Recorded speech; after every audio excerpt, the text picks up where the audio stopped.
Si os parece...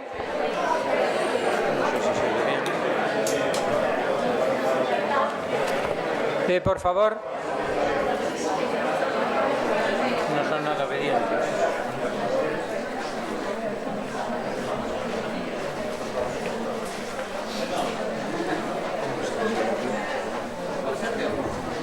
Sí.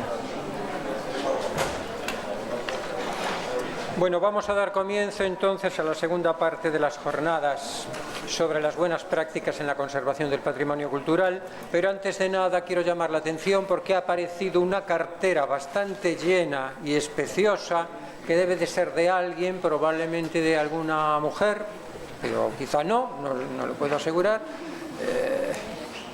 Nadie ha hinchado en falta, entonces he acertado, Soy un buen historiador del arte porque ya ven los estilos de las billeteras los captan,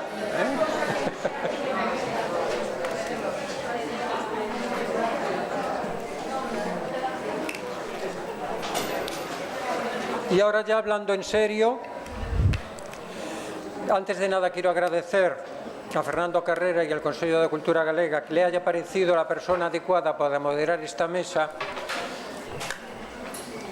y que me haya dado la oportunidad de encontrarme y de reencontrarme con viejos amigos, algunos de ellos que están también en la mesa que voy a moderar, entre los que se encuentra Manuel Chaín, vinculado a la Xunta de Galicia, mi buen amigo Antonio Roma, también de la Fiscalía de Santiago, con el que he colaborado en diferentes ocasiones, sobre todo también con cuestiones patrimoniales, y también con José Aguiño de la asociación. Es una asociación con un nombre larguísimo que incluso me pone el papel aquí, pero lo voy a decir completo.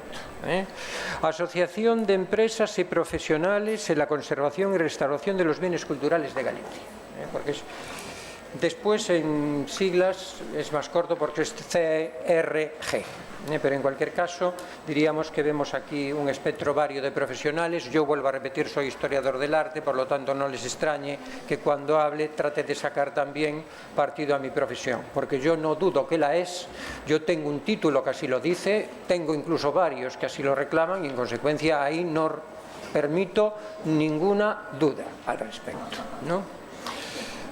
Y evidentemente, aunque me toca moderar, también me han dicho que tengo derecho a esos 10 minutos de gloria. Evidentemente que todos reclamamos en esta vida y voy a tratar de ser breve, muy conciso, muy singular y más que detenerme en letra, aunque al principio la letra va a aparecer, me voy a detener sobre todo en ejemplos que considero inadecuados en lo que respecta al tema de la restauración, porque de esa manera, poniendo los ojos en ejemplos concretos, podemos ver cuando las buenas prácticas no se ajustan a la realidad y que por eso a lo mejor es necesario que además de un arquitecto a los que nosotros queremos y queremos que sigan trabajando en esta profesión, evidentemente no deben de ser los únicos que actúen en ese terreno, ¿no? Y esos son un poco los argumentos que desde mi profesión de historia del arte evidentemente voy a tratar de resaltar.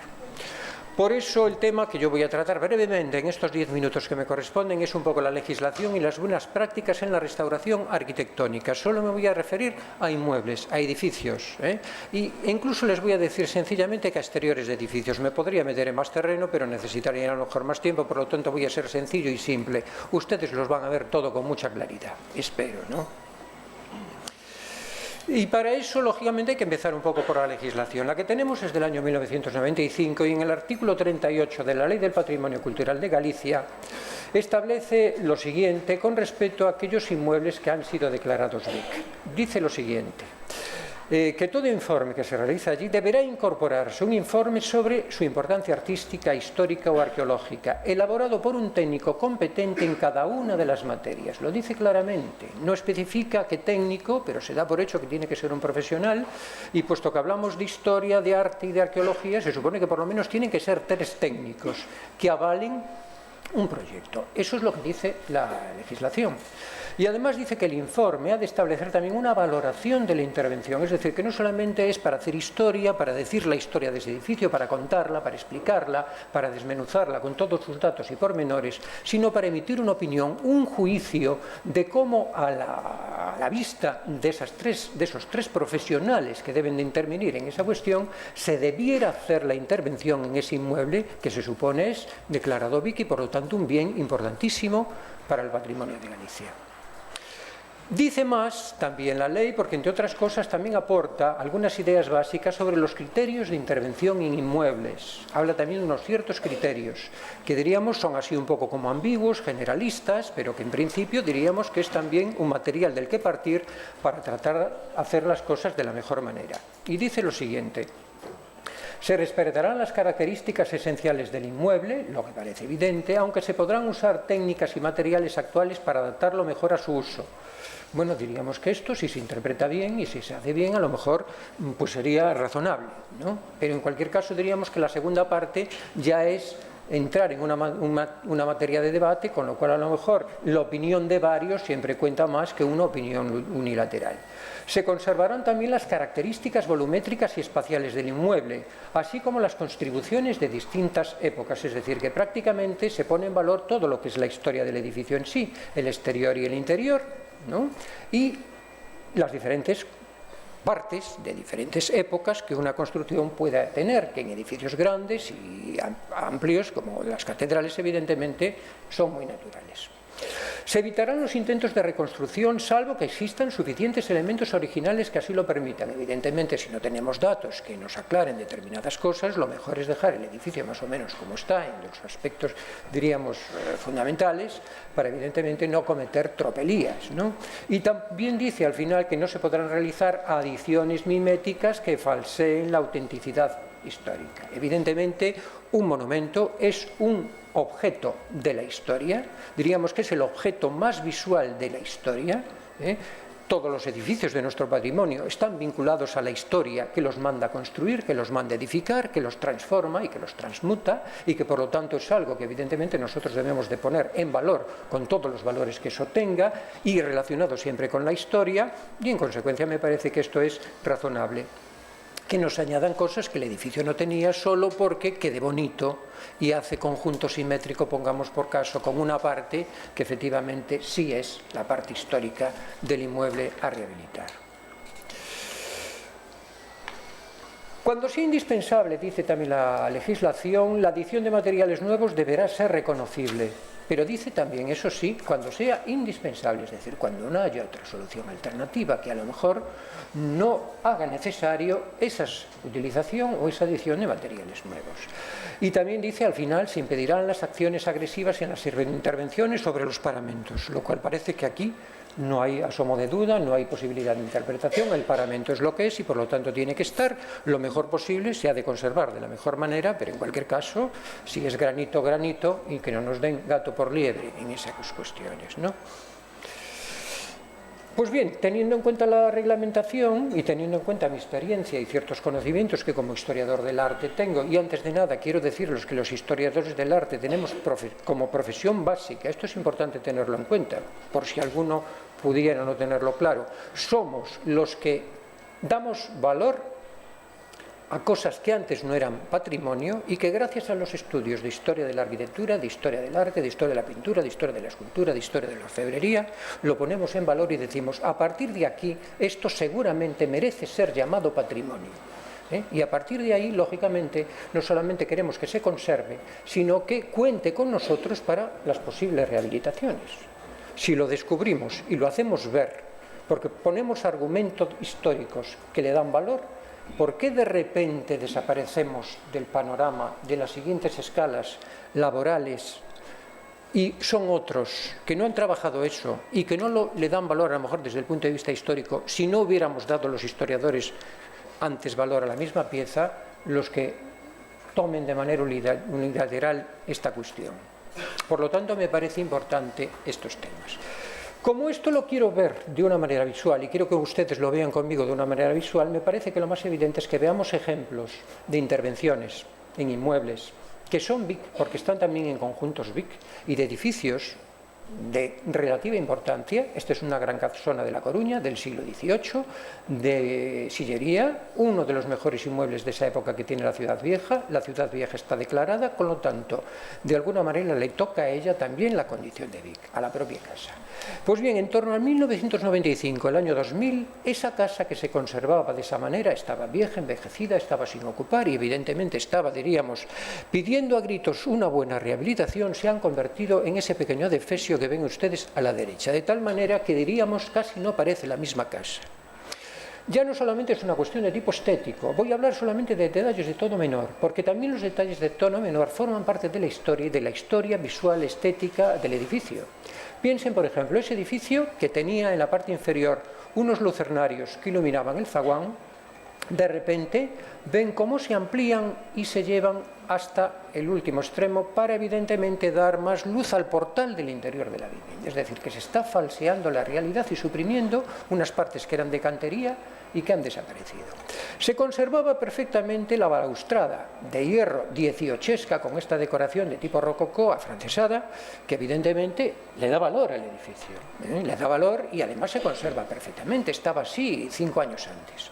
Y de repente, quien lo haya hecho, me imagino que será un arquitecto, no solamente un constructor, la sustituye por esta otra que evidentemente le gustó más, o a él o al constructor, pero no a los historiadores. A los historiadores del arte no nos gusta esa balaustrada, porque es falsa, y está falseando la historia, y no tiene razón de ser, porque tampoco está justificada porque la otra balaustrada estuviera en mal estado, porque entre otras cosas esa balaustrada ha desaparecido y no sabemos dónde está.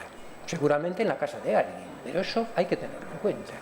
Ni siquiera la galería, que aquí ya ven que es de carpintería de madera blanca, aunque se trata de hacer una evocación que nos lo recuerda, es exactamente igual. No son iguales los sistemas de apertura de los maineles, con las ventanas en guillotina, que es el sistema habitual que utilizan las galerías gallegas, de arriba para abajo.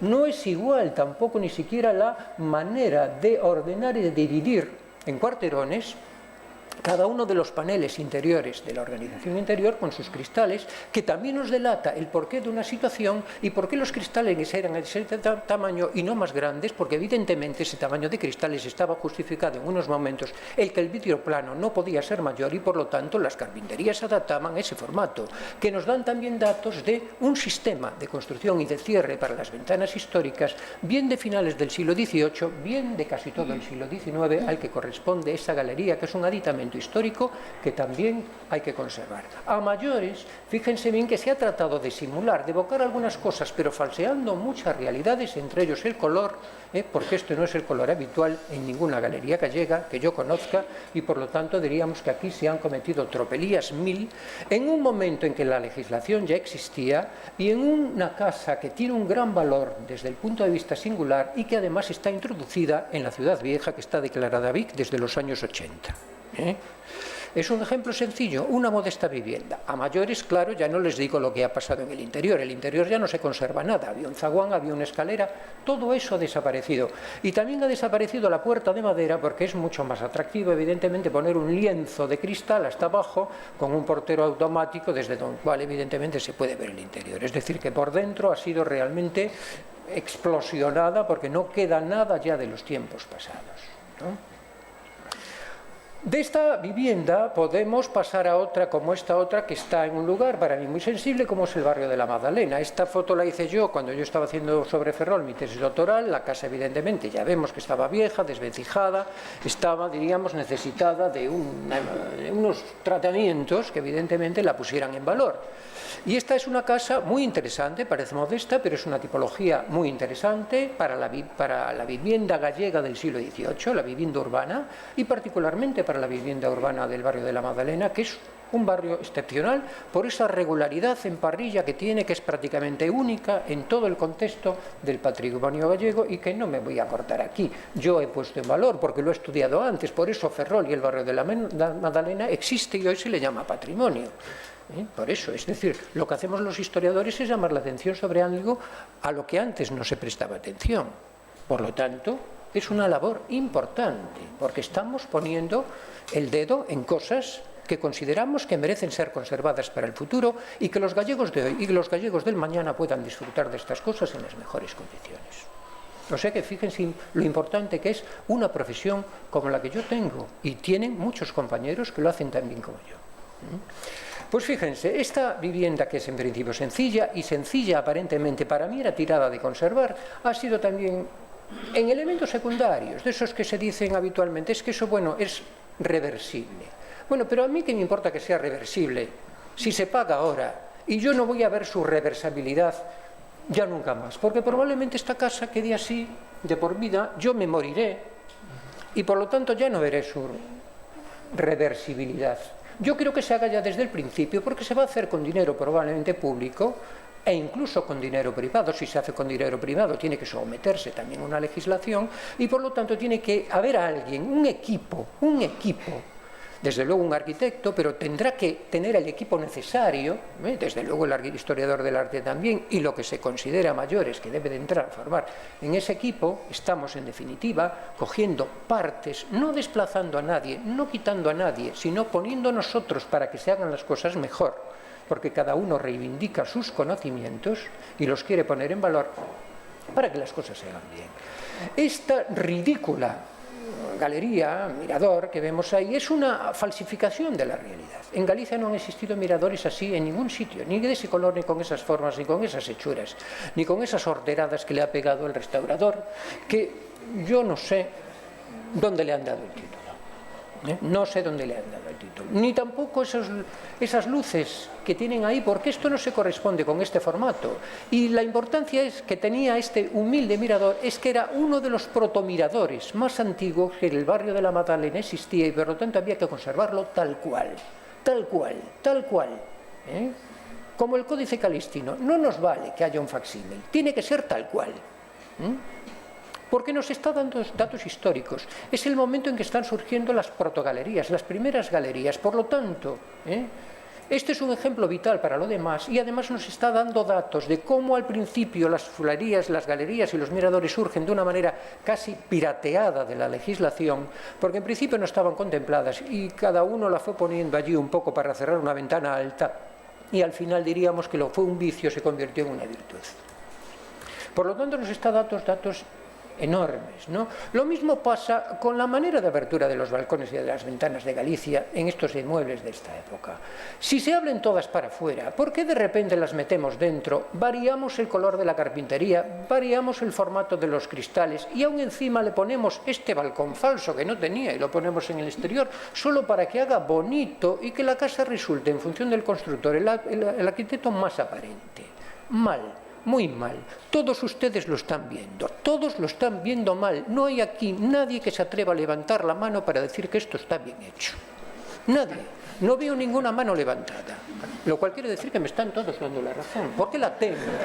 ¿Por la tengo? Y esto también se hizo en torno al año 2000. Esto también se hizo en torno al año 2000 en un barrio declarado bien de interés cultural. En el año 81-82. Fíjense el tiempo que han transcurrido. Hemos hablado de casas modestas o relativamente modestas, y voy a hablar también de cosas de tono menor, pero que también son de tono menor, que dan mala imagen, ¿no? De una mala praxis.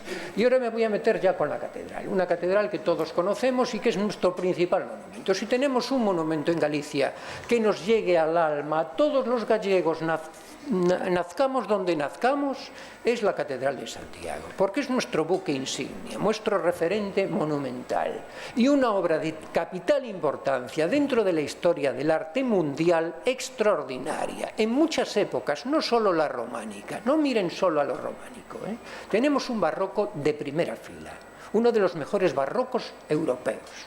Así de claro, y hay que decirlo, y lo tenemos que decir nosotros, no tenemos que esperar que un historiador ruso nos lo venga a decir.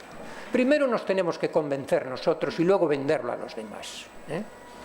Bueno, pues fíjense el pórtico real, que ha sido recientemente restaurado y que es una fachada simétrica en su fachada principal. Bueno, pues miren, aquí las carpinterías y las ventanas, una con hierritos por fuera y las ventanas por dentro, y otra que no sabemos lo que hay por dentro porque hay un cristal por fuera que hace de espejo y que no nos deja ver y que hace percibirnos la fachada de una manera extraña, rara, extravagante, chocante, porque cuando hace sol hace efecto espejo, como si le pusiéramos unas gafas de sol a las ventanas, y cuando no hace sol y no hace espejo, pues se ve todo sucio, asqueroso, porque parece que no se limpian los cristales de la catedral en la vida, y probablemente porque además sean difíciles de limpiar, porque el arquitecto que puso esos cristales ahí pues los puso mal concebido, no pensó nunca en la limpieza, y no hubo un criterio a la hora de hacer las cosas.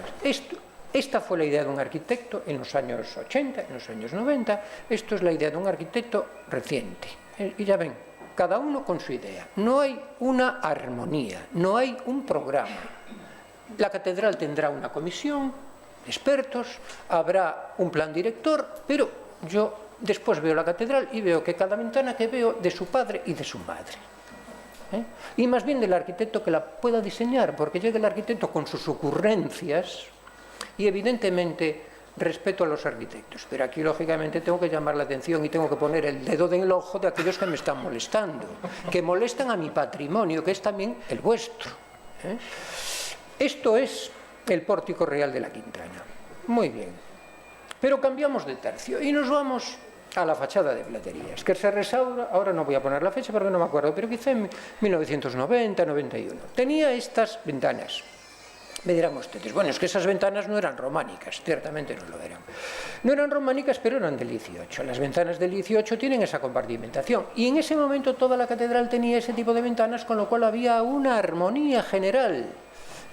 Y como no sabemos cómo eran las ventanas románicas ni los materiales, pues esto es lo que tenemos, esto es para lo que podemos mirar. Y por lo tanto es lo mejor que podemos hacer es conservarlas. Bueno, pues alguien vino y le puso unos cristales enteros, que evidentemente cuando da el sol reflejan la luz como si fueran unos...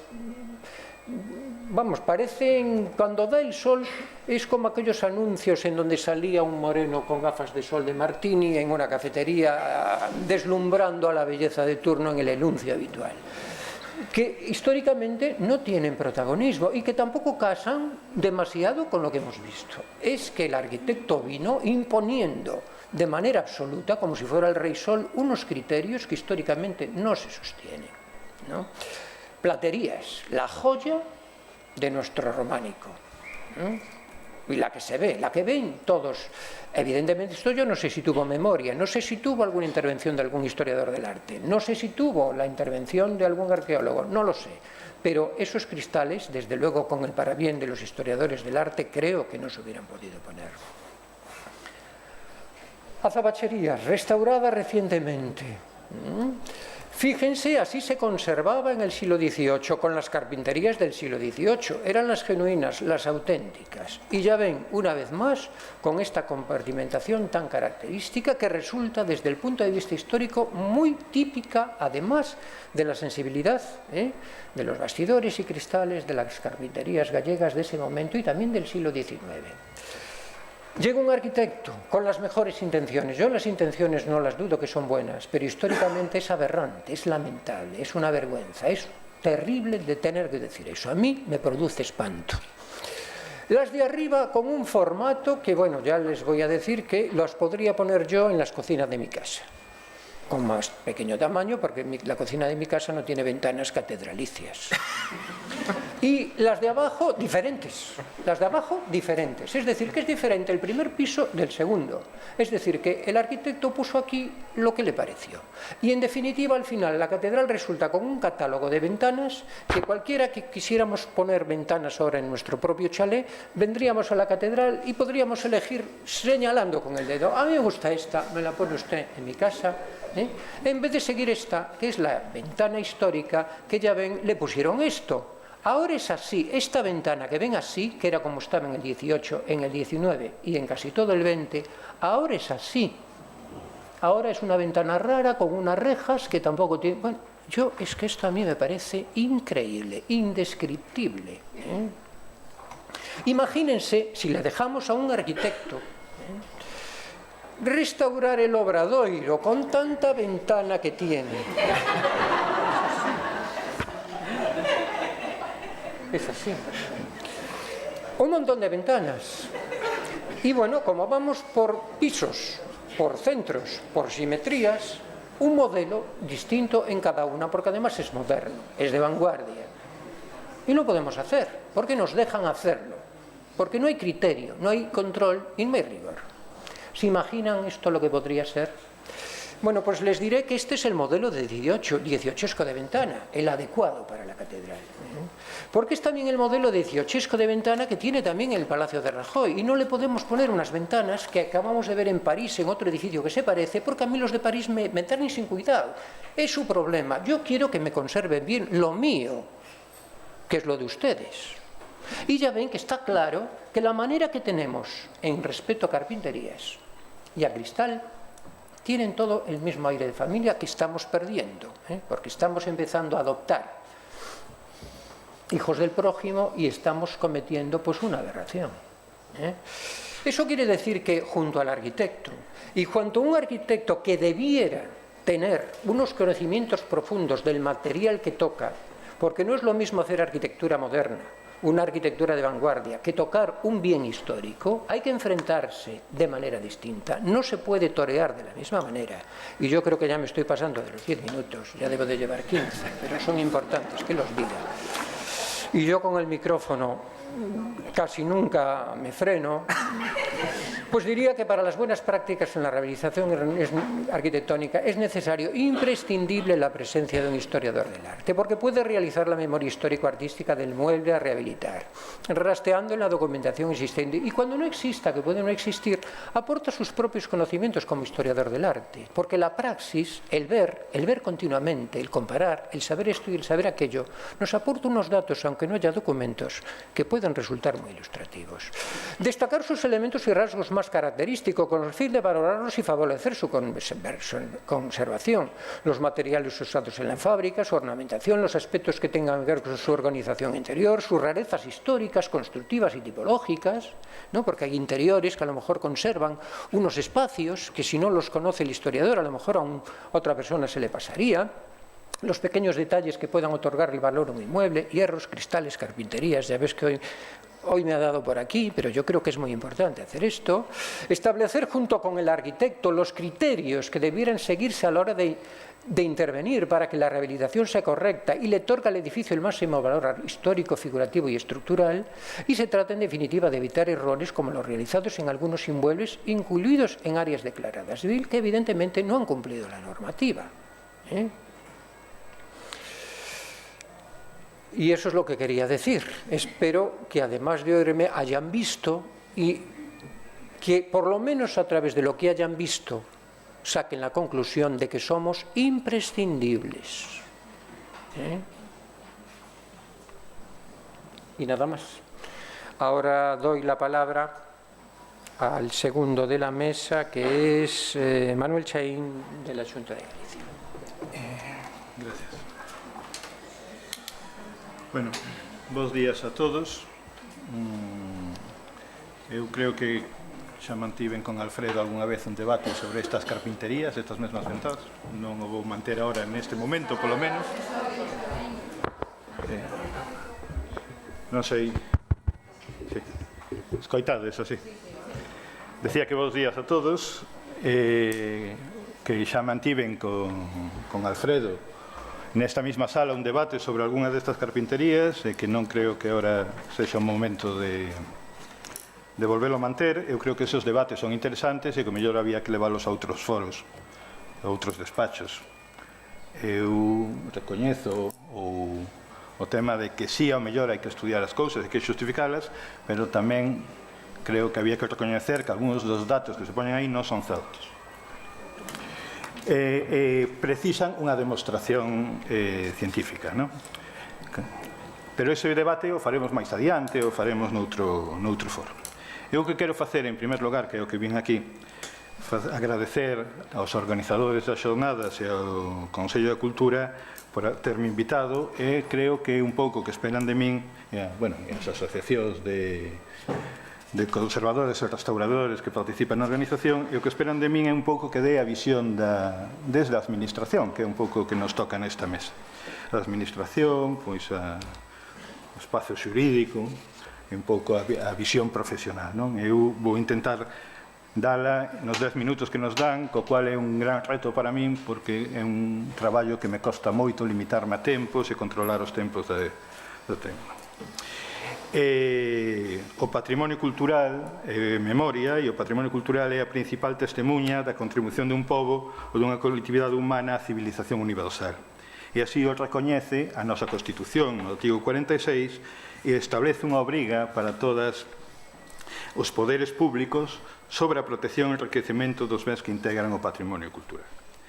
Conforme tamén ao que di a nosa Lei Orgánica 1 do 81, do 6 de abril, no artigo 32, que é o Estatuto de Autonomía de Galicia, a Xunta, o Parlamento Galego, aprobando a Lei 895 de 30 de outubro del Patrimonio Cultural de Galicia, establece no seu artigo primeiro que o Patrimonio Cultural de Galicia está constituído por todos os bens materiais e inmateriais que polo seu recoñecido valor propio deban ser considerados como de interese relevante para a permanencia e identidade da cultura galega a través do tempo. E isto, retomando co que comentou Fernando na súa primeira exposición, estaríamos falando dese patrimonio que ele chamaba potencial, o patrimonio real, que a lei intenta protexer e que para protexelo establece logo unha serie de infraestructuras administrativas que é a propia Consellería. A finalidade desta lei, o obxecto da mesma é a protección e conservación, o acrecentamento e a difusión e fomento do patrimonio cultural, dese patrimonio, do potencial, aínda que para facelo ten que convertilo en patrimonio real, como ti ben decías, que además eu creo que, se me permites, é un exemplo ou un esquema que utilizarei a miúdo. Para elo establece competencias, deberes, obrigas e dereitos que dunha maneira ou outra afectan as administracións públicas, aos propietarios e posuidores e aos particulares e cidadáns. E entre todos eles, aos profesionais que interveñen actuando directamente ou indirectamente na conservación do patrimonio. A xestión do patrimonio cultural é a xestión administrativa. A xestión do patrimonio cultural e a xestión administrativa ven a regular, ordenar e establecer unha metodoloxía caída para levar adiante as competencias, responsabilidades, intencións e prácticas profesionais dos múltiples axentes implicados. No eido desta xornada, se no marco da miña intervención, por unha banda, a Administración Autonómica, que de alguna forma represento, aínda que non o que vou expoñer aquí é a opinión da Consellería de Cultura, é a miña, e pola outra, os profesionais da conservación e da restauración. A Administración Autonómica da Xunta de Galicia, como todos sabedes, hoxe está estruturada en unha presidencia e 8 consellerías. Unha delas, a Consellería de Cultura, Educación e Ordenación Universitaria, é a que lle corresponden as competencias de promoción e difusión da cultura e os aspectos vinculados á promoción e protección do patrimonio cultural de Galicia, no seu concepto máis amplo, que alcanza do patrimonio material e inmaterial, o patrimonio moble e inmoble, o documental e bibliográfico, os conxuntos e lugares de valor cultural, e os sitios naturais, os xardíns e os territorios que, polo seu valor artístico, histórico, arqueolóxico ou antropolóxico, poden ser recoñecidos ou identificados como testemunho de identidade, como espacios e paisaxes da cultura. Como vedes, o conxunto de bens sobre que hai que actuar é amplísimo e diverso. A estrutura da Consellería de Cultura, Educación e Ordenación Universitaria, que ven establecido nun decreto 45/2012, conta para levar isto adiante con unha figura que é o conselleiro que dirixe e apoia unha estrutura administrativa na que participa unha Secretaría Xeral Técnica, 3 Secretarías Xerais e 3 Direccións Xerais. Os temas dos recortes presupuestarios na administración leva a facer enormes buques gobernados por moitos capitais e segundos oficiais que dirixen ese tema.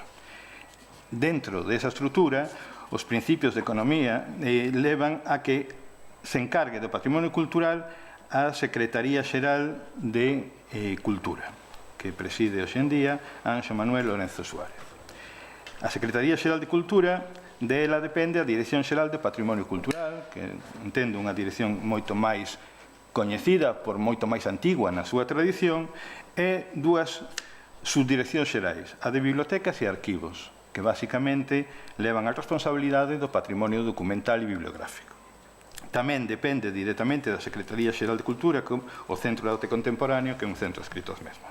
A Dirección Xeral de Patrimonio Cultural, e cada vez estamos acotando máis o ámbito da xestión dentro da Administración en relación co patrimonio inmoble, conta con 2 subdireccións, con 3 servicios cada unha delas. A Subdirección Xeral de Protección do Patrimonio Cultural, que é a responsable de elaborar as normas e a programación, a dirección e coordinación e execución das medidas e actuacións encamiñadas á protección do patrimonio cultural e que para elo conta co Servicio de Planeamento e Inventario, o Servicio de Protección e Fomento e o Servicio de Vigilancia e Inspección.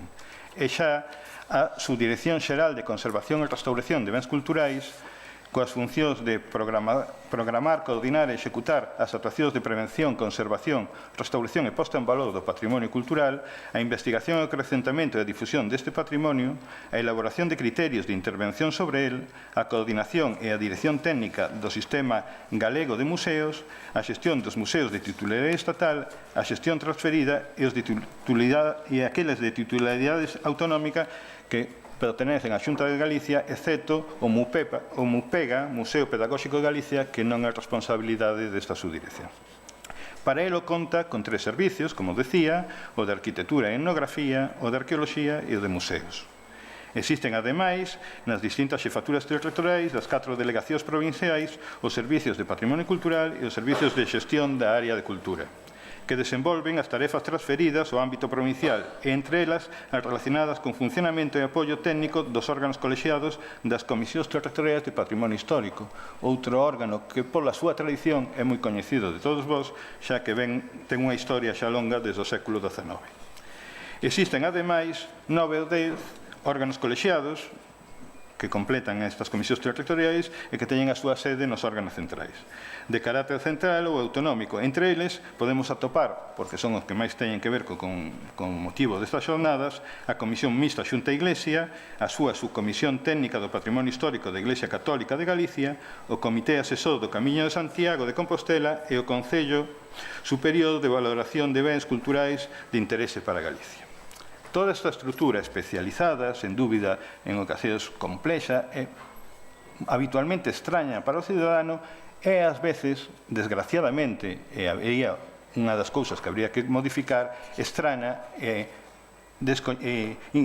pouco transparente para o propio profesional que ten que traballar con ela.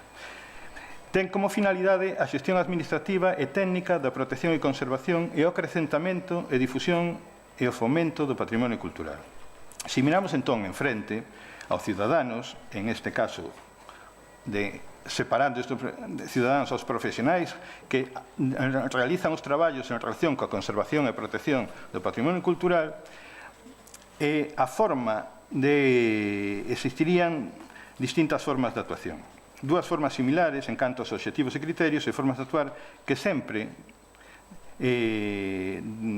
teñen que ter unha serie de características que eu resumiría en que todas as actuacións deberían ser documentadas, deberían ser realizadas por profesionais e por técnicos especializados, deberían participar todas as profesións ou todos os aspectos que deban participar en cada asunto, deben ser interdisciplinares, como xa se dixo nas intervencións anteriores, teñen que ser ao mesmo tempo sistemáticas, metodolóxicas, e teñen que ser sempre recoñecibles e identificables.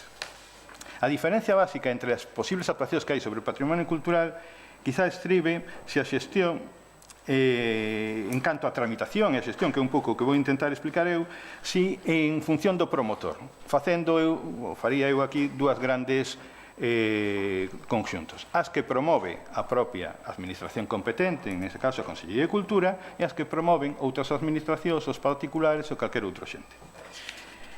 Si seguimos este último caso, que é o máis frecuente, neste caso a relación básica mantense en torno á solicitude, a consecución da preceptiva actualización. Hai alguén que quere facer algo e se dirixe á administración que é a competente, ten a competencia para utilizalo, pedíndolle unha autorización.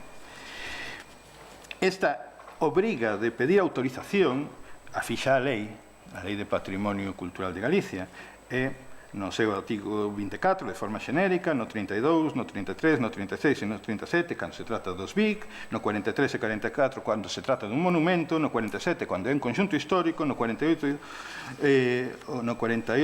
en temas xerais de patrimonio, no 50 para os bens mobles, e así, pois, podíamos seguir relacionando artigos da lei donde di que calquera actuación que afecte a un ben de patrimonio cultural precisa unha autorización previa de Consellería de Cultura. incluso no caso dos bens catalogados, que sería o artigo 53, ou para os bens que teñen unha protección máis básica que pretende exclusivamente que non desaparezcan, que sería o 54 cando fala de bens inventariados. A relación coa administración para obter autorización realízase en todos os casos en torno de como base un proxecto técnico. Realízase en torno a un proxecto técnico e, ademais, a miña opinión é que debe realizarse sempre en torno a un proxecto técnico. E o que debemos pretender, o que debemos buscar e mellorar é o contido dese proxecto técnico. Primeiro, como imprescindible para garantir a documentación. As actuacións deben ser documentadas. E a única forma de documentar é facer proxectos. Proxectos que analicen os estados previos, que os describan e que propoñan os tratamentos a desenvolver para os que se piden as autorizacións. É imprescindible, e aquí a figura do restaurador e conservador, que no caso dos bens artísticos é o restaurador de bens culturais posuidor dun título que lle habilite para realizar este traballo. En xeral, se falamos de conservadores e restauradores de bens artísticos ou falamos de conservadores e restauradores da materia física da obra de arte, entendo que os títulos que habilitan serían os das escolas de conservación e restauración de bens artísticos e os títulos de licenciado, creo que son, de Belas Artes con especialidade de restauración, no que se refire á conservación da materia. Pero eso non está escrito en ningún sitio, é un criterio que aplicamos desde a administración, que está xeneralizado, que se estuvera escrito en algún sitio acotaría.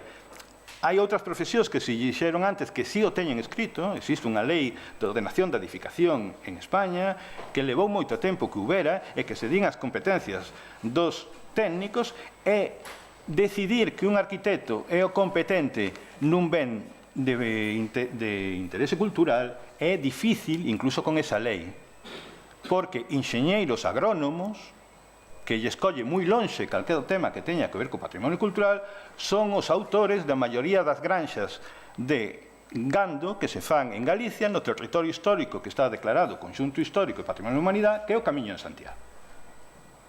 E non hai forma, en base a ninguna lei profesional ou competencial, decirlle que un enxeñeiro agrónomo, un enxeñeiro agrícola ou un veterinario en determinadas cuestións non é competente para facer unha ampliación dunha granxa. Por moito que a granxa este a 5 centímetros do propio camiño. Entón, eu creo que en ese tema de conservación, o tema de titulación é importante, pero non debe ser a loita ou a pelexa en decidir quen estos sí, estos non, facer listados de quen pode intervir, senón facer listados de que formación ou de que experiencia ten que ter a persoa que intervén aí, e que coñecemento. É certo que os arquitectos levamos moito tempo traballando de forma exclusiva sobre o patrimonio cultural. Pero tamén é certo que os arquitectos, os propios compañeiros da miña profesión, teñen traballado moitísimo máis e moitos máis exemplos destruindo o patrimonio cultural. Eu estuve en outro día no Ministerio de Cultura, no Instituto de Patrimonio Cultural de España, e decía gráficamente e con toda a intención un compañeiro da Comunidade Autónoma de Madrid que en un determinado concello que van declarar ben de interés cultural agora teñen fichados, e utilizou con ese sentido xurídico o termo fichados, ao arquitecto municipal e aos 6 únicos arquitectos da Comunidade de Madrid que traballan nese concello. Porque entre estas 7 persoas solas se están destruindo un conxunto que ten valores para ser declarado ben de interés cultural e que aínda non está protegido. Co cual, non é un tema de profesións, é un tema de intencións dos profesionais ou de formación dos profesionais. Logo, eu creo que é un tema de profesionais que fagan ben os proxectos, de proxectos aos que se incorporen asinando en primer lugar ou asinando en último lugar como director de proxecto, como project manager, que é unha figura que saiu por aí que existe desde hai tempo noutras actividades e que eu non creo que sea a solución para o patrimonio cultural, pero que, senón de traballar en equipo, traballar interdisciplinarmente, en donde en un proxecto en que existan historiadores, cando alguén se plantea cambiar unha ventá. É que demostre que esa ventá ten ou non ten valor histórico, ou se esa ventá que parece que é a máis antigua, ou mellor é a máis recente de unha fachada. E que analicen desde un punto de vista que tenga o mellor máis que ver coa arqueoloxía, se existen pegadas nas xambas desa ventá de anteriores carpinterías desas propias ventanas. Ou se esas carpinterías foron simples contras de madeira, ou se nin siquiera estaban máis que emporronadas nos interiores dos ocos. E, desde ese punto de vista, é incorporar xente a un proxecto coa finalidade de facer un proxecto que ten que ter, desde logo, o que di a lei, historiadores de arte, historiadores do general, arqueólogos, pero que ten que ter, e non o di a lei, porque probablemente naquel momento non se reflexionaba así, indispensablemente conservadores, e que están incorporándose aos proxectos, e son moitos os proxectos de restauración de bens inmobles, de edificios, de espacios interiores de edificios que teñen entre as súas estipulacións que ten que haber un restaurador ou incluso que hai un proxecto de restauración incorporado a ese proxecto. Tamén é certo, non vou dicir o contrario, que hai moitos que debían telos e non os teñen. E algún destos que a federación, pois non o ten.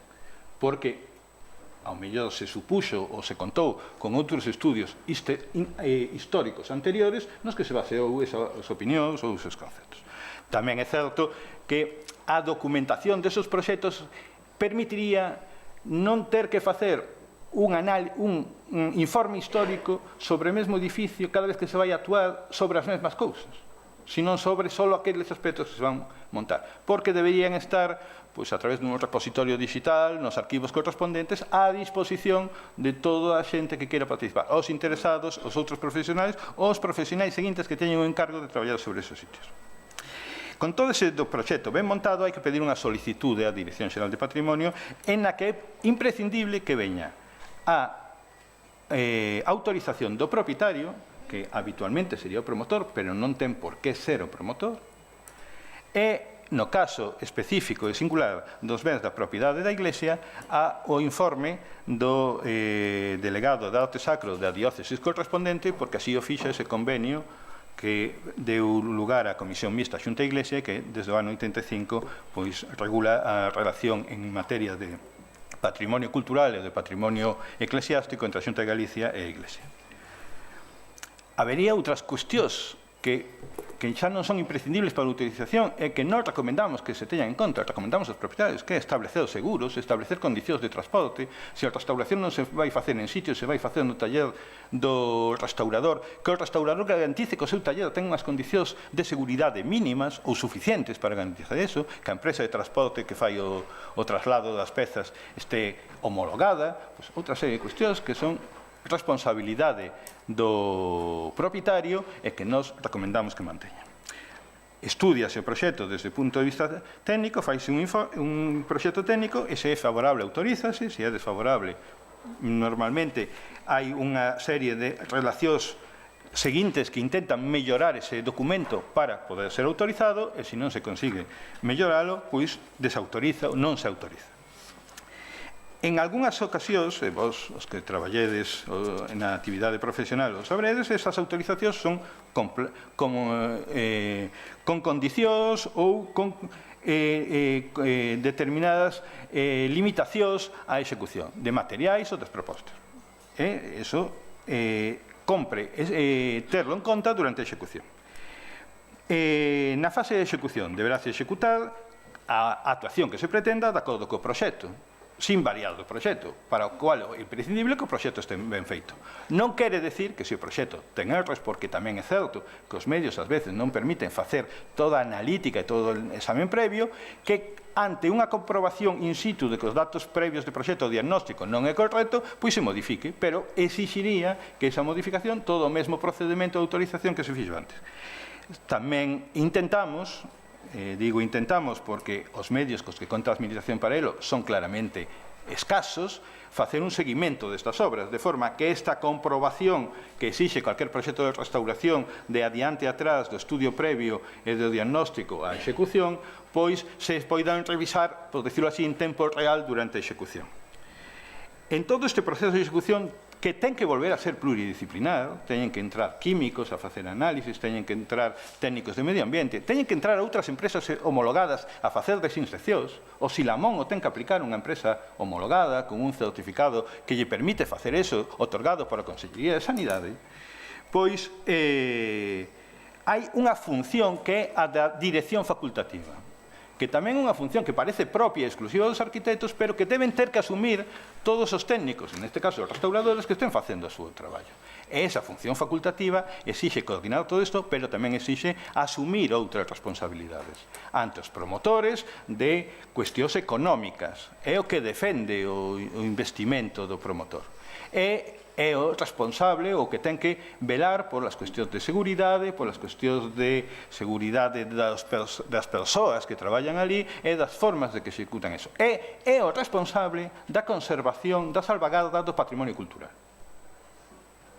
que asume en ese momento no tempo no que está facendo a obra, nos danos que poida producir a obra que está executando, lógicamente. Rematada a intervención, é imprescindible facer unha memoria final. Volvemos a insistir no tema da documentación, porque é a única forma de saber o que se fixo e de que dar. E a administración debería, digo debería porque non estamos facendo ahora da forma que parece que hai que facelo para que sea visible, colgar estas memorias finais e toda esta documentación previa nun repositorio de documentación, nunha páxina web, en algún documento informático que calquera que volva a chegarse a ese ben por simple curiosidade de coñecer o patrimonio cultural desde o punto de vista da investigación ou da docencia ou desde o punto de vista dunha futura intervención teña acceso a todos estes procesos e que esa relación da memoria final figure. Digo que parece que non se fai porque agora hai que facelo virtualmente, cando é certo que na Consellería de Cultura e xa desde os anos 90 hai coleccións como Cuadernos do Restauro que se dedican a publicar as intervencións de restauración.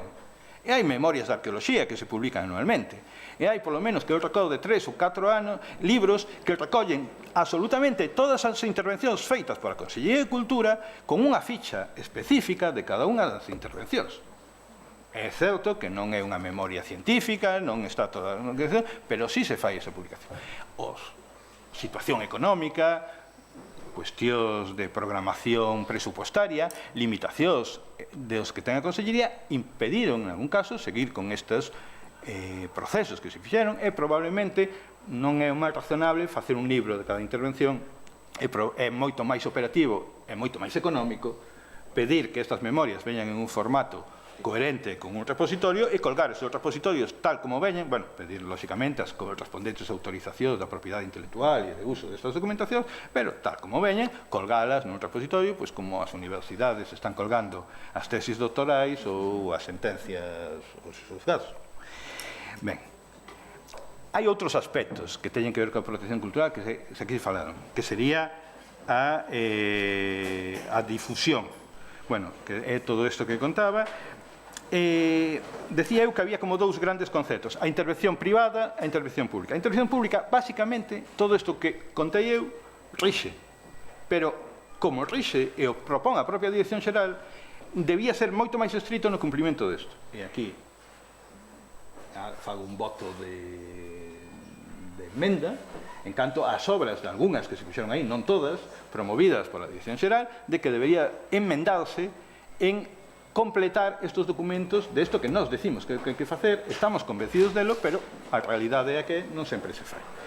A única diferencia que habería en este proceso é como accede ou como se inicia, como se fai ese primer proxecto. Pois faise con un encargo previo, un prego de condicións que se fixan todo, entre comillas, criterios, obxectivos, contido dos equipos previamente, porque o é a administración a que encarga ao equipo del restaurador, e aquí o restaurador, podedes entender, contido máis amplio, desde o arquitecto que fai un proxecto, ao restaurador que fai un proxecto de conservación e restauración de unha obra de arte, hasta ao enxeñeiro agrónomo que lle encarguemos a restauración de un xardín histórico, por exemplo.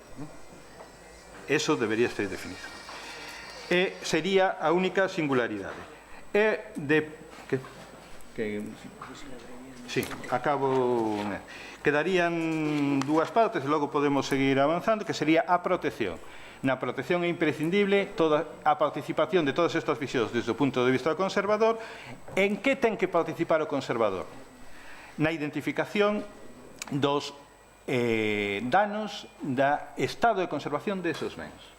Si esos bens no estado de conservación que teñen son quen de conservarse e son quen de reutilizarse, que é un problema que ten a maior parte do patrimonio cultural. E esa varandilla que tiña a Casa da Calle da Coruña, na ficha correspondente do plan especial, debería haber un informe de conservación desa varandilla, que dixera, esta varandilla ten valor cultural, esta varandilla ten un estado de conservación que permite a súa reutilización en condicións seguras. Porque non nos vale de nada decir que esa varandilla ten valor cultural, se logo é imposible conservala en unha condición de uso que ten que aguantar, según a norma de habitabilidade, unha foza de 100 kilopondios apoiada no balaustre hacia adelante. E se non a ten que decir como tela.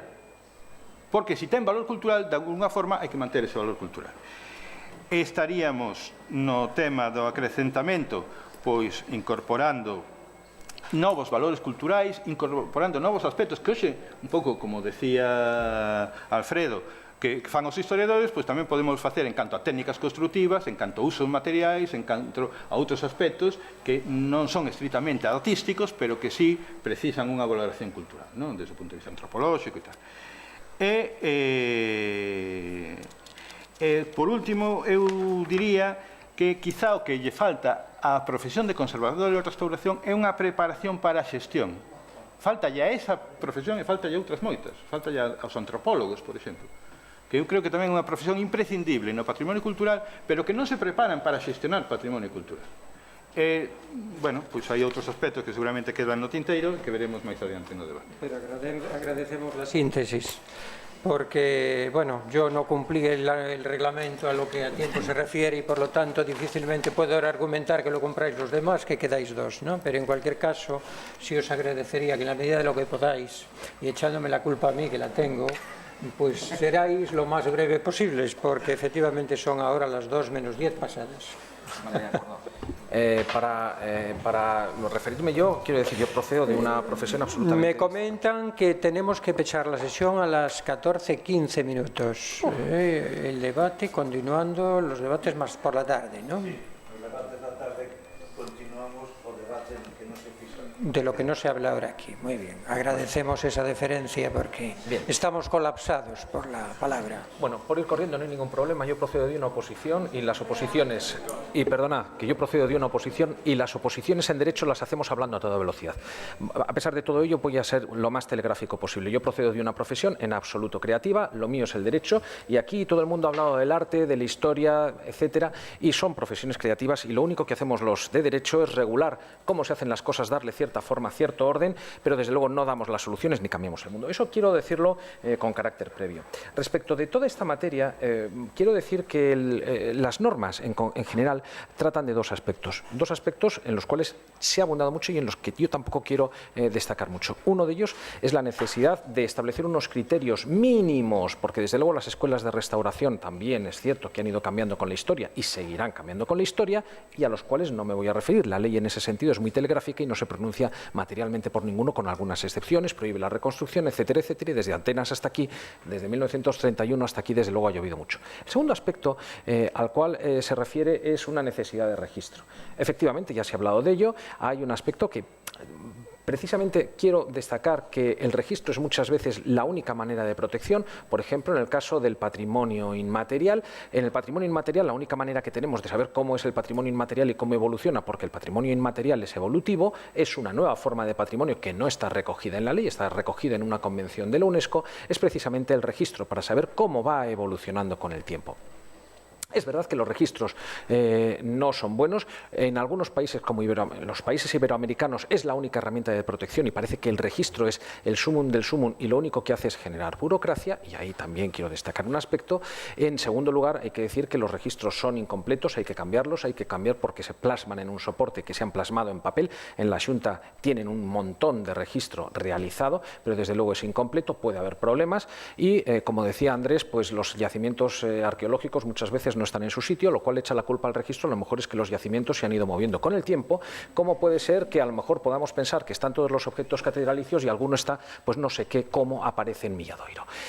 Sentada a esa base, quiero decir que lo que aquí preocupa, porque desde luego es la principal materia a la cual nos estamos refiriendo, es la reglamentación o la regulación de las profesiones. Y aquí se ha hablado de algunos aspectos y yo lo que voy a destacar son las limitaciones y los problemas que tiene precisamente esa recepción de las profesiones, cómo pueden encajar en una norma norma o cómo pueden tener una recepción en el ordenamiento jurídico. La verdad es que se ha estado hablando de algunas profesiones que por su posición, y es verdad, débil en la práctica, en el mercado, tienen una necesidad de aparecer. Desde luego aquí sí, yo creo que los arquitectos están en una posición mucho más privilegiada por una razón, porque efectivamente tienen un nicho de intervención, tienen unas normas, hay determinados proyectos que tienen que estar firmados, sobre todo aquellos que afectan a un bien inmueble, necesariamente por un arquitecto, cosa que no sucede de la misma manera con otras profesiones jurídicas. Y aquí hay una diferencia un poco por debajo. Es verdad que se ha hablado de los arqueólogos, ya veremos qué es un arqueólogo, es verdad que se ha hablado de los historiadores del arte, pero quiero llamar y quiero denunciar en este sentido que parece ser que nos estamos olvidando de los antropólogos, que también tienen su fase de protección. Hemos hablado de los restauradores. Pero nos olvidamos de los antropólogos, nos olvidamos del personal de museos, que también tiene que intervenir necesariamente en todas las restauraciones, lo mismo que en los trabajos de arqueología, cuando estamos hablando de una necesidad de musealización, una propuesta de intervención que es consustancial a cualquier proyecto. Y en último término, no nos olvidemos que existen profesiones como las de comerciantes de arte, que también están ahí y que son en definitiva profesiones vinculadas con todas estas materias, más directa o más indirectamente. Pero cuando hablo de profesiones, quiero señalar un aspecto que complica cualquier regulación en la materia. Todos tenemos claro que es un arquitecto, vale. Hay una titulación en arqueología, hay una profesión de arquitectura, hay una profesión de arquitecto y hay hasta un colegio de arquitectos. Eso es una posición absolutamente marcada. Y hay una norma que privilegia porque establece cuáles son aquellos proyectos que deben ser firmados necesariamente por arquitecto. Y la palabra es arquitecto. Pero cuando vemos la legislación o cuando estamos hablando de todas estas profesiones y antes de entrar en su regulación, nos encontramos con los arqueólogos. Los arqueólogos se llaman arqueólogos, eso no tiene ningún problema. Todos entendemos que es un arqueólogo. Los profesionales lo entienden muchísimo mejor que a lo mejor los que vemos las películas en los que se nos concibe como arqueólogos, pues a lo mejor cualquier cosa. Pero cuando empezamos a hablar de otras, historiadores del arte tampoco tienen ningún problema. Pero en las demás es verdad que sí puede haber problemas en la propia onomástica. Me refiero, los antropólogos. ¿Son etnólogos? ¿Son etnógrafos? ¿Son etnoantropólogos? ¿Qué es? ¿Cómo es? ¿Y cómo se definen? ¿Cómo se llaman? ¿Conservadores, restauradores o solo restauradores? Van cambiando. Es decir, hay escuelas que determinan cuál es la denominación. Y la ley, cuando dice que tiene que haber un proyecto firmado por un técnico especialista, hay una pugna lógica y comprensible por parte de muchas profesiones que digan, es que el técnico que lo tiene que informar tiene que ser un restaurador, tiene que ser un arqueólogo. Y aquí tenemos un problema, porque las leyes fosilizan las denominaciones y, sin embargo, tenemos una realidad que va cambiando por distintos ámbitos. A ellos un poquito también me voy a referir. La verdad es que la recepción legal parte de la necesidad de que los proyectos sean multidisciplinares. Es decir, todo el mundo tiene que opinar.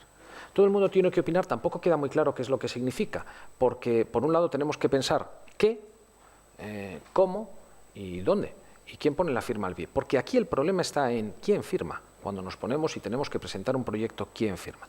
Porque claro, también estamos hablando de proyectos de intervención, que puede ser, por ejemplo, una reconstrucción de un bien inmueble en un casco histórico. O podemos estar hablando de la creación de un planeamiento municipal. Aquí ya parece que esto es como mucho más masivo, ya no es una intervención pequeña, sino que estamos condicionando la intervención de personas que pueden ser arqueólogos, que pueden ser historiadores del arte, etcétera, o incluso los proyectos de impacto ambiental, en los cuales también tiene que haber opiniones de todo el mundo. Lo quiero decir porque hay proyectos de impacto ambiental verdaderamente sorprendentes, como los hay también de planeamiento. Es decir, en materia de planeamiento está claro, tiene que haber una recepción de aquellos aspectos arqueológicos que requieran una intervención previa, lo cual exige que haya un arqueólogo que opine. Yo a veces he visto proyectos de impacto ambiental que dicen que es característico de la provincia de Pontevedra la presencia del lince ibérico, y yo sin saberlo. Es decir, a veces se utiliza el cortapega y esto complica las cosas. No hagamos la historia con las excepciones, pero sí, desde luego, pensemos en dos cosas. Primero, ¿qué clase de autorización se necesita? Porque ya no es solo quien firma el proyecto, sino también quien lo autoriza, y cuál es el carácter vinculante tanto de la intervención como de la autorización. Porque también quiero decir una cosa, también es legítimo que las profesiones digan, es que tiene que haber un arqueólogo, o tiene que haber un historiador del arte, o tiene que haber un restaurador, o tiene que haber lo que sea, que nos diga qué clase de proyectos son susceptibles de autorización o no. Y una cosa es que estas personas informen, un proyecto que ha sido presentado a la Administración y otra cosa es que ese informe tenga el carácter vinculante. Y aquí sí tengo que decir claro, un informe de un técnico nunca puede ser vinculante. Puede ser estimable, puede ser recomendable, puede ser claro, puede no ser claro, pero si no, lo convertimos en una autorización. Es decir, además de la autorización municipal, necesitaremos la autorización del arquitecto, del arqueólogo, etcétera, etcétera, etcétera. Es una acumulación de autorizaciones que no conduce a ningún sitio. Bien, en algunos sitios o en algunas leyes en Canarias se habla y se recoge específicamente la intervención de conservadores, de técnicos titulados en conservación y restauración. O en la propia Galicia nos habla de la necesidad de que los proyectos de arqueología vayan firmados por un arqueólogo. Y así se denominan en estas normas. Pero es verdad que no todas estas profesiones son iguales. Hay algunas que tienen sus cuerpos en las administraciones, los conservadores y restauradores, los arqueólogos. Ahí tenemos unas profesiones que exigen efectivamente un título determinado. Pero para mí el principal problema para la recepción de cualquier profesión en una normativa que reserve especialmente, hay dos problemas graves, dos problemas difíciles de superar. Lo primero es qué significa titulación, porque esto ya no es como antes. Antes uno acababa la licenciatura y se acabó, pero es que ahora tenemos los grados y tenemos los máster.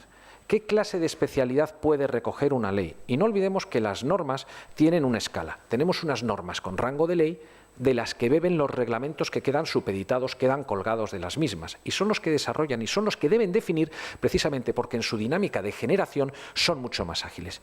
Una ley es muy complicada porque requiere una técnica de formación, una intervención del Parlamento que no se puede cambiar de hoy para mañana. Un reglamento tiene su forma de redacción, es también compleja, pero no exige la rigidez y no queda tan fosilizado como lo que genera una ley. Y en este sentido tengo que decir que las profesiones van a tener que tener muy presente qué va a significar su profesión o cómo va a quedar recogida, o si vamos a admitir como técnicos o si se puede admitir como técnicos el que es licenciado en Derecho y tiene un máster en restauración o al revés.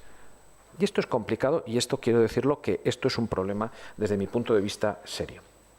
Por último, hay profesiones que están colegiadas y otras no.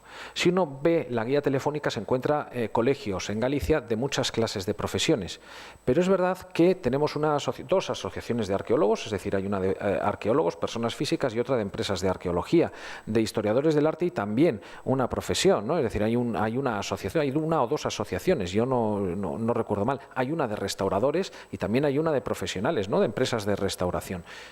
Pero no hay un colegio. Y un colegio es muy complicado, primero, porque genera una estructura estable. Es complicado constituirlo, pero si yo fuese un profesional aspiraría a tenerlo, porque desde luego genera una reserva importante de títulos. Lo hay de enfermeras, lo hay de periodistas que no exigen titulación ninguna para pertenecer a él. Pero no lo hay de arqueólogos, no lo hay de historiadores del arte, no lo hay de restauradores, no lo hay de antropólogos. Un último término, y con esto ya concluyo mi telegrama. Hay otro aspecto que también hay que tener en cuenta cara a la definición de las profesiones, y es la directiva de servicios. Y todo el mundo dirá, ¿y eso qué es? Pues la directiva de servicios ha tenido una incidencia enorme en muchísimas profesiones. ¿Por qué? Porque liberaliza casi todas las profesiones. Los taxistas hasta ahora están sujetos a licencia. Todas aquellas profesiones que estaban sujetas a licencia desaparecen como tal, salvo que tengan que tener o una declaración responsable, una autorización específica porque hay un bien superior que así lo establezca, un bien ambiental, por ejemplo. Los taxistas, insisto, no tienen esas reglas. Los taxistas están empezando a protestar porque están viendo en el horizonte lo que viene, y es que cualquier persona con un coche puede cobrar por ir al aeropuerto a buscar a los pasajeros. Las farmacias tanto de lo mismo. Y esto, con Bolonia, son dos aspectos que forman parte de este mundo que van a condicionar la reglamentación de las profesiones. Y a mí, por eso, la propuesta que hace Chaín, a mí me parece sensata. No es tanto pensar quién o cómo se llama, sino el hecho de que los proyectos tengan que tener determinadas condiciones cuya ciencia pertenezca específicamente a aquellos cuerpos que estén afectados. Y esas reglamentaciones que habrá que ir haciendo, desde luego son básicas y es en aquello en lo que yo me pelearía, básicamente. Muy bien. entonces, si os parece, damos en principio por cerrado esta primera... sí. Bueno, pues entonces, solamente cuando vaya a empezar el debate, se suma al siguiente. No, es que como aquí me ponías la hora también y ya la hemos superado. Pero bueno, entonces, tiene la palabra, con la brevedad que estime oportuna, José Aguiño, de la Asociación de Conservadores y Restauradores de Galicia. Más cerca. Hola, bons días. Bueno, ante todo agradecer ao Consello o ofrecemento e o acollemento nestas xornadas e agradecer á Escola a labor de coordinación desenrolada e, bueno, presentarme e aproveitar para presentar tamén a asociación. Son José Aguiño, son conservador restaurador de bens culturais e son actual presidente dunha asociación, a Asociación CRG de Empresas e Profesionais da Conservación e Restauración de Bens Culturais de Galicia. É unha asociación que naceu o ano pasado. É unha asociación que acolle a xente profesionais e empresas tituladas que estén legalmente capacitadas para proxectar e executar intervencións sobre bens culturais e que acaten un código deontolóxico interno elaborado por nós e que procuramos seguir escrupulosamente. Nos somos un colectivo tristemente coñecido por vicisitudes da vida, aquí en Galicia en concreto por esta mala praxis que se levou a cabo e que un pouco nos condenou a ter unha imaxe un pouco distorsionada da realidade. E, bueno, entonces, a raíz de todo eso, nos nacemos como colectivo, somos un colectivo que vivimos do noso traballo e entonces non dependemos dun sueldo. E tamén entre nós mesmos somos competencia e a raíz de eso tamén temos un certo carácter individual e donde é difícil unificarse, non? Conseguimos unificarnos, é un gran paso. A verdade que é unha ledicia un pouco estar en este sentido, pois un pouco buscar pola profesión en sí e o cal redunda tamén o patrimonio que é a nosa aspiración máis, o noso anhelo. Vivimos deso, pero a nosa ansia e o noso afán persoal é que o patrimonio persista e nos colaborar na medida que podamos. Bueno, dito isto, un pouco dar a coñecer a nosa visión, pero tamén poñernos en situación en todo isto. A nosa titulación está ben claro que non está regulada, se convén ou non convén estar regulado é difícil de dicir, pero o que sí que está claro é que, a parte de non estar regulada, non é moi coñecida. Nós non somos unha profesión creativa, nós somos unha profesión técnica donde a parte creativa vai a mellor na concepción da interpretación dos datos que dá o estado de conservación e o potencial a tenor de datos históricos e demais. Non somos nada creativos, somos moi técnicos.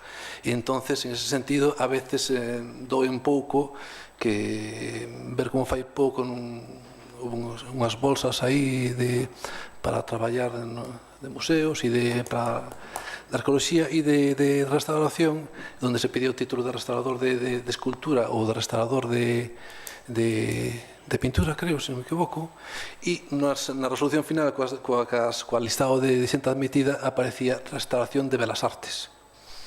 É un pouco triste, pero sigue sendo así, porque seguimos sendo moi descoñecidos. A veces pode ser que axude que nos a Escola Superior comparte edificio con Belas Artes e moita xente pensa que somos Belas Artes e non somos Belas Artes, somos uns técnicos totalmente independentes con ese lastre desa tal que, bueno, se pode entender en certo punto.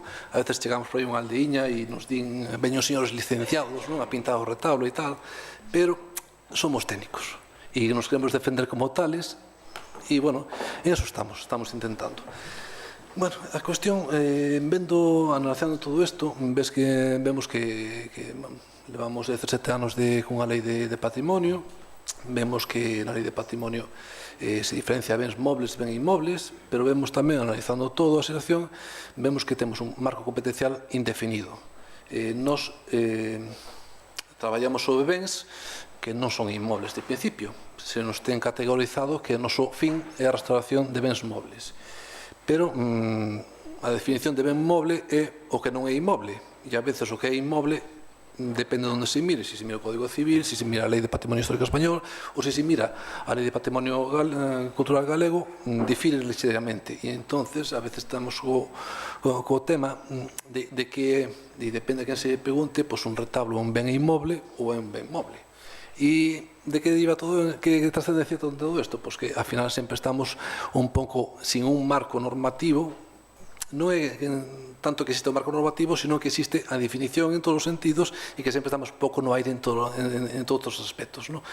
E, bueno, é de recoñecer que bueno, os proxectos os proxectos os firmamos nós, o cal houve unha evolución, porque antes non firmamos os nosos proxectos dos retablos, por exemplo, é un gran avance, pero, bueno, e vemos que todo avanza no sentido adecuado, pero que falta ese respaldo e que teria que, penso, de derivar dunha lei nova de patrimonio onde contemplaran moitas máis cousas e non houbera as restriccións que limita. Na lei de patrimonio actual non se contemplan os criterios para os bens mobles, por exemplo. Para inmobles son sucintos, pero para inmobles ni siquiera existe. O patrimonio bibliográfico está calzado, digamos. A nosa titulación son 6 especialidades e, bueno, aquí en Galicia se contemplan 3, pero a administración non cubre tampouco a demanda en función dos obxectos. Os técnicos que existen son moi escasos e, bueno, pues é un pouco a situación desde o noso punto de vista. É difícil un pouco artellar un discurso na medida en que é difícil argumentar por que estamos nos nas intervencións. Salindo dos mobles, nos intervimos nos bens inmobles na medida en que se nos solicita. E bueno, como se artella eso? É difícil de entender, porque depende de quen sea toda unha intervención, pois existe un promotor, existe alguén que financia, alguén que proxecta e alguén que executa. Son 4 factores que están aí, e nesos 4 factores influye a onde vai a dar un proxecto e como aparecemos nós en este proxecto. A veces aparecemos como unha sucinta partida orzamentaria e a veces aparece un proxecto. Últimamente valoramos que desde a Consellería salen empregos onde aparecen proxectos nosos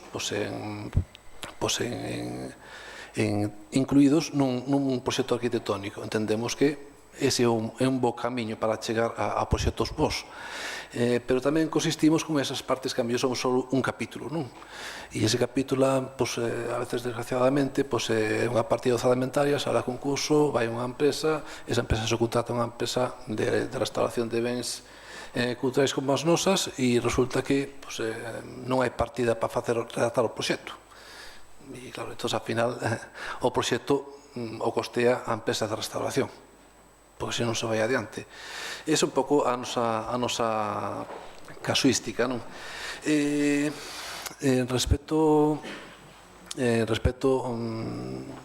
sea como sea, ao final todo deriva nun proxecto, pero a cuestión é, moitas veces a valoración se queda moi corta, a veces a valoración é unha cuestión aceptable, pero vemos que a hora de valorar precios e valorar cuestiones hai ferramentas que tampouco se valoran, hai bancos de precios que tampouco son moi aceptados e, bueno, entón hai moitos factores que influyen nunha boa execución, porque na boa execución influye o precio, influyen as condicións, influye que existe un proxecto previo para chegar a un bo fin e a veces non todo confluye á vez, non?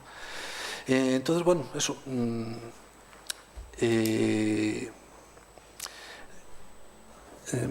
a cuestión da conservación e do feito de ligarnos casi exclusivamente aos bens mobles deriva en que, ao final, hai unha preponderancia do ben inmoble sobre o inmoble e todo eso deriva tamén en que existe menos financiación, en que existe un certo compromisos orzamentarios son moi baixos, existe unha inseguridade contractual moitas veces porque ese mesmo feito de ser un ben moble a veces non está ni tipificado, nin quen é o titular, nin quen pode ser o promotor dunha intervención. Existe moita inseguridade, basicamente. Existe respaldo, nos sentimos arropados, pero nos falta ese respaldo. Entón, bueno, hai unha certa desconexión, existen moi boas intencións, pero vemos, por exemplo, que as atribucións na Xunta, por exemplo, para bens documento gráfico, pois están nunha asociación xeral de bibliotecas e arquivos que non ten ninguén competente para valorar un proxecto. A restauración de material ecolóxico se resolve nun servicio de arqueoloxía que tampouco ten un técnico competente para visar os nosos proxectos, para validalos, digamos, e existe a maioría, que é a maior carga do traballo, que se resolve no servicio de arquitectura. Vendo todo isto, vemos que faltan moitas cousas que habría que cubrir, habría que ir complementando, pero bueno, vemos que vamos avanzando poquinho a pouco e, bueno, pero basicamente as pautas que hai que dar en todo isto é que ten que, digamos que, hai unha cuestión moi fundamental en isto, é que en casi ninguna profesión se dá, que non somos proyectistas e somos contratistas a vez.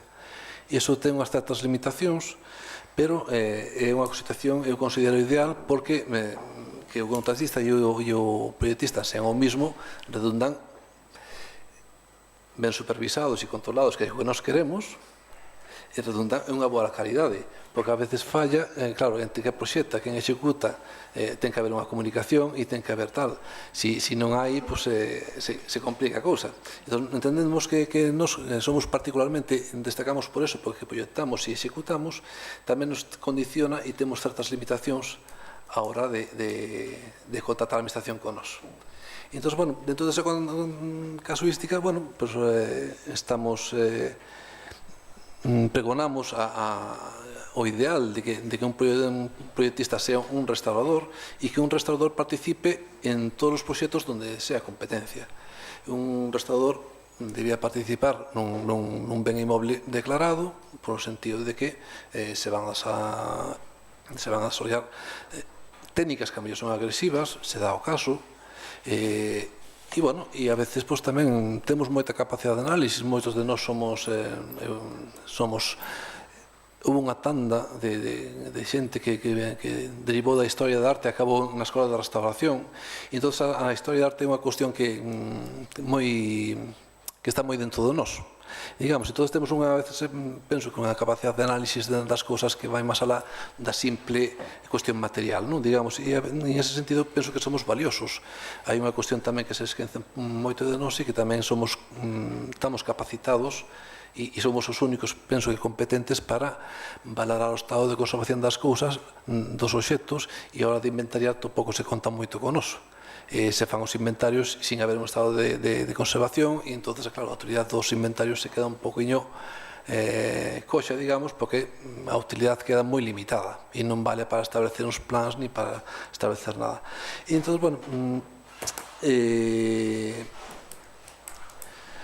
apelar a que se nos teña en conta, apelar a que somos proyectistas e apelar a que a nosa capacidade de aportar cousas é necesaria para un proxecto, sea do ámbito que sea, digamos, un restaurador de bens tal, un proxecto de inmoble, pero un restaurador de material arqueolóxico nun proxecto de arqueoloxía. Tamén é interesante que participe. E a veces se dá a casualidade de que hai proxectos de arqueoloxía onde a maioría da intervención que se fai é digamos, unha consolidación, e son procesos de conservación, e en cambio a firma dos restauradores de material arqueolóxico non vale para esos proxectos. Hai unha distonía entre o propio obxecto da intervención, o proxecto e o resultado final, porque ao final o que un proxecto firma non ten capacidade para levar control sobre o que se está executando, siquiera. Entón, bueno, pues, que teñamos un pouco que ter en conta todas estas cousas cunha única finalidade, que os proxectos melloren de calidad. Nós queremos que os proxectos melloren de calidad, participamos en eso, procuramos ser o máis escrupuloso posible no que se nos pide, pero tamén hai que entender tamén que é indefinido, que o proceso tampouco está, se vai en camiños de arreglarse, entendo, pero non está arreglado. Nos queremos que se nos controle, pedimos que se nos controle máis do que se nos está controlando, e nos queremos executar ben e que destaquemos pola boa praxis. Nos podemos equivocar tamén, evidentemente, pero temos un pouco, digamos, que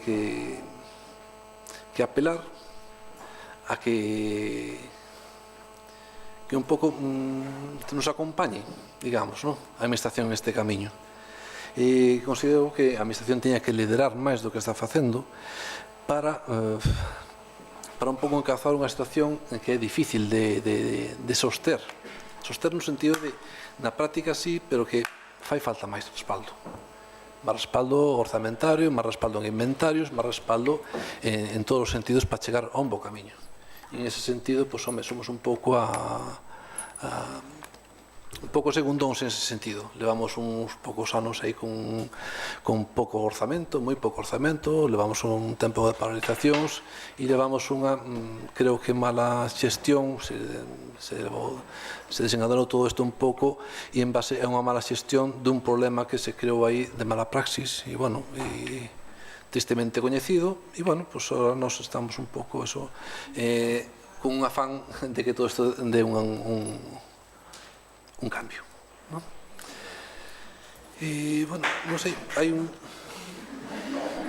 hai unha cuestión que descubrín e que quería un pouco, que me chamou a atención, que descubrín fai pouco, non é que descubrira, sabía que era feito así, pero consultando cousas me din conta que a veces, claro, non hai mala intención de facer as cousas mal, ni moito menos, pero hai un detalle moi singular que ven moi a colación o tema este da mala praxis na arquitectura e resulta que, claro, según se entende que a lei declara conxuntos históricos e demais, e resulta que nos conxuntos históricos nos, como estamos moi limitados ou nos queren un tempo onde estamos limitados aos bens mobles, resulta que os bens inmobles proxectados en cascos históricos de conxuntos históricos declarados que teñen oficinas de áreas de rehabilitación integral e de conxunto histórico poden aprobar os seus proxectos sin ir ao servicio de arquitectura, o que quer decir que intervencións sobre bens ou procesos propios da técnica da conservación e restauración de bens culturais son aprobados sin unha supervisión e temos detectado cousas curiosas como tratamentos agresivos en fachadas e realmente un mirar e todo está aprobado ilegalmente feito, pero o que falta é a figura do restaurador nos cascos históricos. Por a mesma razón que é necesario que haya un arqueólogo, considero que un conservador restaurador de bens culturais debía ser unha figura imprescindible nos cascos históricos protegidos, por a mesma razón. Bens mobles, por a mesma razón que un conxunto histórico protegido, hai bens mobles con sobrada cantidad como para justificar que exista tamén hai un restaurador. Non sei se en tempo estamos...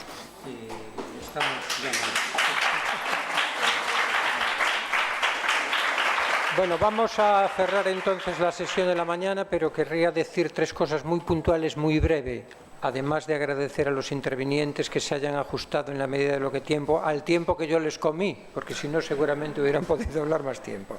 Una, que fue una idea que acabo de tener al hilo de lo que comentó José Aguiño. Que los historiadores del arte, pues si hubiera mal los entendidos, tampoco somos creativos, es decir, somos técnicos que historiamos el arte que hacen los creativos, es decir, los llamados artistas, en donde lógicamente también habrá muchos arquitectos que merezcan semejante nombre y por lo tanto en cierta medida somos como los técnicos de la historia del arte. Así debe, desde mi punto de vista y creo que de todo el colectivo, un poco el papel que tenemos. Segundo, que desgraciadamente no voy a poder estar en el debate de por la tarde al que se sumará las circunstancias. Tengo compromisos adquiridos, Fernando Carreras lo sabe, de hecho tendría que estar en la mesa de la tarde y por no poder venir me colocasteis aquí y agradezco un poco el esfuerzo. Y segundo, que a las 4 comienza la segunda sesión. 4 y cuarto. 15 minutos más. 4 y cuarto.